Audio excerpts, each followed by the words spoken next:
आज भी जंगल में एक छोटे नाजुक खरगोश की जिंदगी थोड़ी साम में थी। गधे ने बड़े प्यार से खरगोश को अपने पास बुलाया। कुछ देर तक उससे इधर उधर की बातें करता रहा और फिर उसे गाफिल पाते ही एक जोरदार लात मार दी। बेचारा छोटा सा खरगोश भारी भरकम गधे की जोरदार लात पड़ते ही गेंद की तरह अछलकर दूर जा गिरा। कई पसलियां टूट जाने से वो बुरी तरह तड़पने और करपने लगा। अपनी इस शरारत पर गधा बहुत ही खुश हुआ और जोरदार ठट्ठा लगाता हुआ एक तरफ को चला गया। गधे की ये शरारती आदत बहुत पुरानी थी। वो खड़े खड़े बुला वजह किसी को भी लात मार देता था। जंगल के भी छोटे बड़े जानवर उसकी इस शरारत से अक्सर परेशान रहते। कुछ बुजुर्ग और जहांदीदा गधों ने कई बार समझाया भी, लेकिन वो अपनी हरकतों से बाज नहीं आया। इसी तरह की बातों से वो नसीहत करने वालों को बेवकूफ बनाकर मन ही मन बहुत खुश होता है। इसकी ये याराना मुस्कुराहट भरी बातों से वो इसकी शरारत को ताड़ जाते और समझाते। बरखुदार, रिश्ते में हम तुम्हारे बाप हैं। अपनी नाराजगी का इजहार करने के लिए लात मारना हमारी फितरत है, लेकिन बिला वजह किसी को भी लात मार देना शरारत है, बुरी आदत है। बुरी आदत है। अब भी वक्त है इस बुरी आदत को छोड़ दो, वरना तुम तो जानते ही हो कि हर बुरी आदत का अंजाम बुरा ही होता है। बुजुर्गों की इस नसीहत पर गौर करने के बजाय गधे ने अपना पैर उठाकर उन पर भी घुमा दिया, और अगर नसीहत करने वाले वो बुजुर्ग तेजी से एक तरफ ना हट जाते तो उसकी लात सीधी उनकी थूथनी पर पड़ती। फिर भला गधे की लात खाने के लिए बुजुर्ग वहां कैसे ठहर सकते थे। पहली दोस्ती से ही सबके सब ढींचूम करते हुए 9-2-11 हो गए। एक दिन गधे ने एक लोमड़ी को देखकर बड़े प्यार से कहा, आओ बहन, मेरे पास आओ, बहुत दिनों बाद मिले, थोड़ी देर प्यार भरी बातें करेंगे। लोमड़ी आखिर लोमड़ी थी, होशियार और दिमागदार। उसकी मकारी में भला कैसे आती।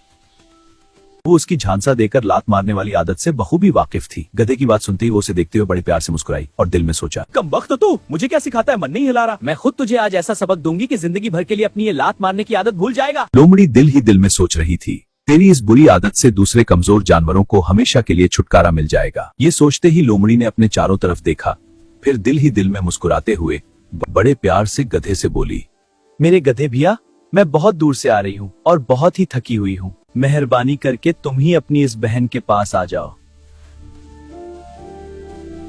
इतना कहकर लोमड़ी लड़खड़ाते डगमगाते कदमों से चलकर सहारा लेने के लिए एक बहुत ही बड़े पत्थर से टिक गई। मुझे बहुत कमजोरी महसूस हो रही है। लोमड़ी की बात सुनते ही अपनी शरारती कामयाबी के ख्याल से गधे का सीना खुशी से फूल गया और होंठों पर प्यार भरी मुस्कुराहट लिए वो जल्दी से लोमड़ी के पास आ गया। लोमड़ी को गाफिल रखने के लिए कुछ देर तक वो उससे बहुत ही मीठी मीठी बातें करता रहा। हाँ, बिल्कुल फिक्र मत करो। फिर आदत के मुताबिक अचानक ही लात मारने के लिए उसने अपना पैर पूरी ताकत से लोमड़ी की तरफ घुमा दिया।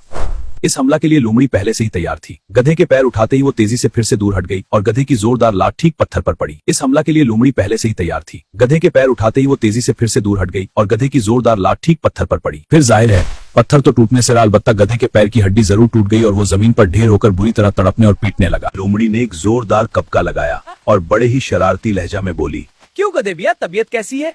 अपनी बहन के साथ शरारत करते हुए तुम ये भूल गए कि तुम्हारी ये बहन जंगल की सबसे बड़ी मुकारा है, वरना अभी तो एक ही टांग टूटी है, फिर बाकी तीनों से भी महरूम हो जाओगे। ये कहते ही वो जोरदार कहकाओं से गधे का मजाक उड़ाते हुए जंगल की तरफ चली गई। मुच्चू महज अपनी लात मारने की बुरी आदत की वजह से गधा अपनी एक टांग से माजूर हो गया कर जिंदगी की एक बेहतरीन नेमत से हमेशा के लिए महरूम हो गया। इस इबरत आमूज सबक से उसकी ये आदत हमेशा के लिए छूट गई।